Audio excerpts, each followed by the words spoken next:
Olá a todos, este é o canal Geopoliticando e hoje nós vamos falar sobre os motins que estão acontecendo na França e que estão colocando em risco a quase hegemonia da esquerda francesa capitaneada por Emmanuel Macron, o dirigente daquele país.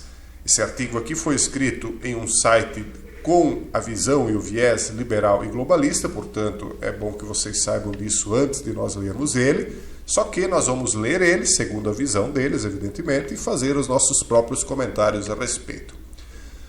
O autor desse artigo diz que o que está acontecendo lá é uma insurreição sem objetivos. Já começo discordando disso, porque eles têm objetivos sim. E os objetivos são uma reforma política na França. É óbvio que uma grande parte daquelas pessoas quer isso. Só que é mais ou menos como quando acontecia aqui no Brasil, que haviam aqueles protestos e a imprensa tergiversava, dizia que o objetivo era um, era outro, ou que não havia objetivos, enquanto todo o Brasil sabia exatamente o que queria. Então a imprensa vai tentar desviar o foco para beneficiar quem lhes paga o poder. Então eles dizem que isso aí é um grito de fúria, uma rejeição anárquica do governo, eles não sabem o que querem, simplesmente estão quebrando tudo, que é um ato de gangues em grande escala, uma competição de destruição performática. Quer dizer, só para aparecer, mas sem objetivo. Não é isso, na minha opinião.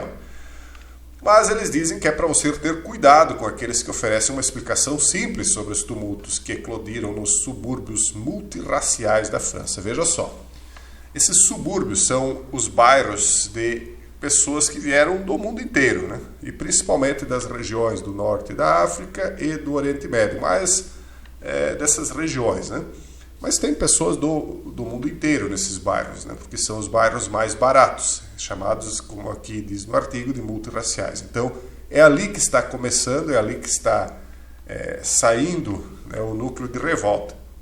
Mas eles dizem aqui que esses motins, não, na maioria das vezes, não são tumultos políticos, embora sejam influenciados por. Veja só o que eles estão querendo dizer. Embora isso aqui não seja um tumulto político, é influenciado pela política. Mas pela política de quem? Não do Macron. Eles querem colocar a culpa em alguém, quer dizer, a direita. Então a direita que disse que isso iria acontecer quando as portas da França foram abertas para migrantes, vão levar a culpa e não quem abriu as portas, claro. E então, esses motins irão inflamar perigosamente a política venenosamente dividida da França. Na verdade, o Ocidente inteiro está dividido, porque a partir do momento em que as pessoas começaram a entender para onde as lideranças estão levando o mundo, e o Ocidente principalmente, começou um levante. Só que demoraram, as pessoas demoraram. Então eles dizem, não são tumultos religiosos. Será que não? Muitos dos manifestantes, muito jovens, podem ter um senso de identidade muçulmana sitiada, mas são movidos pela raiva e não pela sua religião. Isso é uma insurreição, não uma intifada. Mas movidos pela raiva do quê? Ele não diz, Eles não são, propriamente falando, verdadeiros distúrbios raciais. Então, a grande maioria dos muitos milhões de residentes trabalhadores dos subúrbios racialmente mistos que cercam as cidades francesas não está envolvida. É óbvio que a grande maioria não está envolvida. Só que são desses núcleos que estão saindo os motins, as revoltas. Óbvio que a maioria não estará envolvida, porque se a maioria que está nos subúrbios se envolver, a França cai em questão de dias. Então eles dizem, ao contrário, essa grande maioria são as principais vítimas da destruição de carros, ônibus, bondes, escolas, bibliotecas, lojas e centros sociais, que começou depois que um garoto de 17 anos foi vitimado por um guarda de trânsito no oeste de Paris na última terça-feira. Então o que está acontecendo? Os subúrbios multirraciais estão revoltados com o poder, o status quo que está no país. E aí, de uma certa maneira, eles se sentem oprimidos dentro do país que os recepcionou. Então, o que está acontecendo aí é uma revolução, na verdade. O princípio disso. E aí, porque as pessoas dizem, mas por que as forças policiais não aplacam com mais força o que está acontecendo? Por que estão deixando queimar tanta coisa e tanta destruição, etc.? Justamente por conta disso. Porque a revolta já começou quando um rapaz de 17 anos se estava certo ou errado, não sei, eu não acompanhei essa questão aí, mas quando ele foi então vitimado aí por um guarda de trânsito. E você imagine agora, se a repressão vier com força, como isso vai aumentar a pressão dentro da panela de pressão. Aí ele diz aqui, os distúrbios são, de certo modo, anti-França. Olha a jogada disso aqui, anti-França por quê? Porque na versão globalista a França não deveria existir, como o Brasil não deveria existir, como os Estados Unidos não deveria existir, porque a sociedade deveria ser aberta.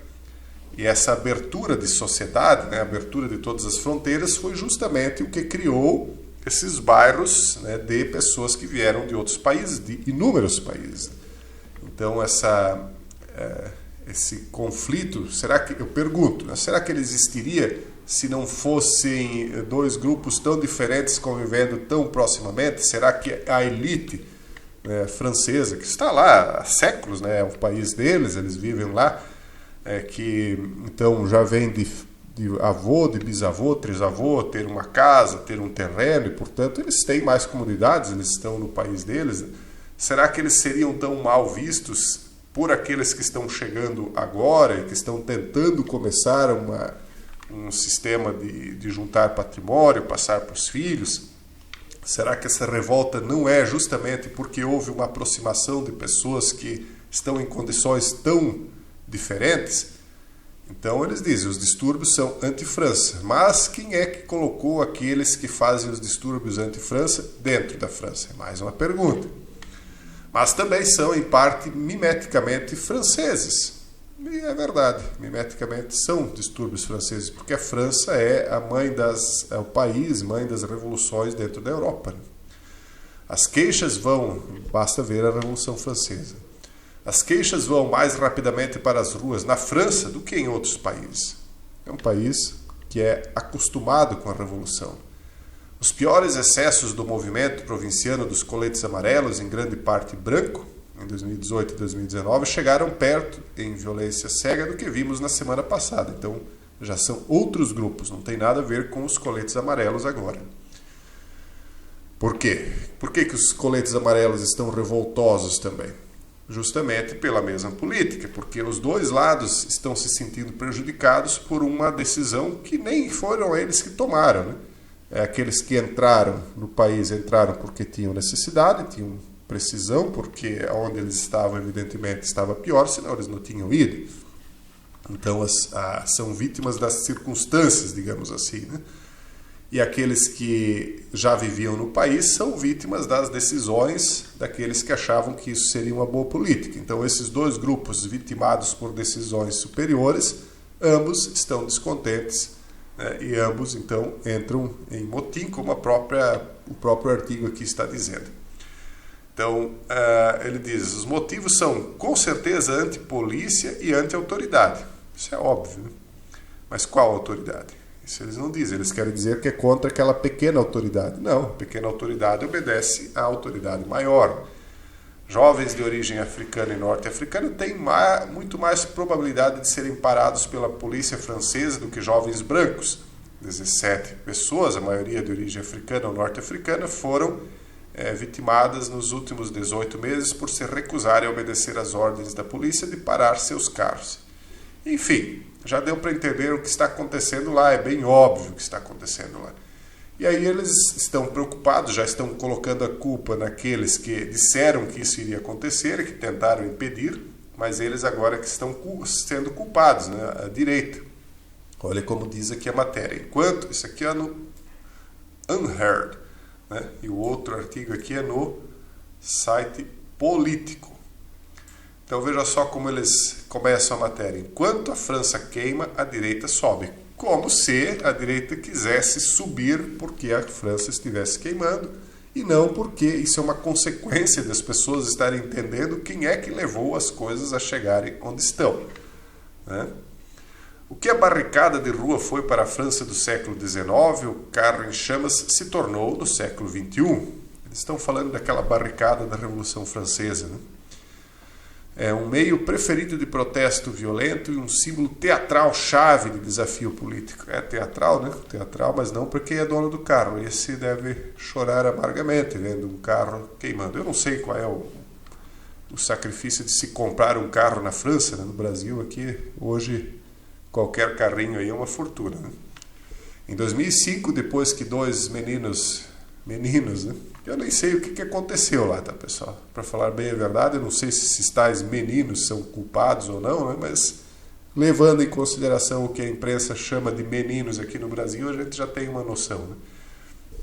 Em 2005, depois que dois meninos chamados Yed Bena e Bouna Traoré foram vitimados enquanto fugiam da polícia, por que será que eles estavam fugindo da polícia, né?